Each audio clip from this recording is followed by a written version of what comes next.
নমস্কাৰ বন্ধু বান্ধৱীসকল, মই আজি মচুৰ দাইলৰ পকৰি বনাব লৈছোঁ। এয়া 2-3 ফুটামান নহৰু দিলোঁ, কেইটামান কেঁচা জলকীয়া আৰু অকণমান নিমখ সোৱাদ অনুসাৰে দিয়ে মিক্সিতে পিচি লওঁ ভালকৈ। এয়া দাইলখিনি ধুনীয়াকৈ পিচি ল'লোঁ। ইয়াতে এতিয়া মই অলপ কেঁচা পিঁয়াজ দি মিহি মিহিকৈ কটা পিঁয়াজ,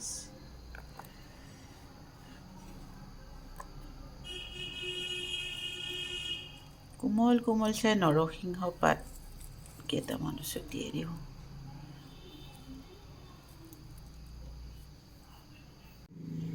তেল গৰম হৈ আছে, এতিয়া মই পকৰিকেইটা বনাওঁ।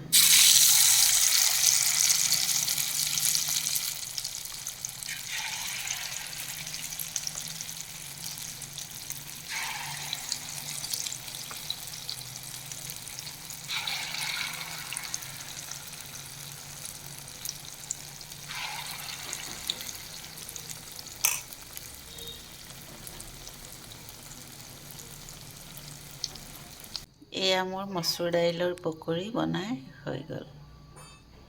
গৰমে গৰমে খোৱাহে কথা।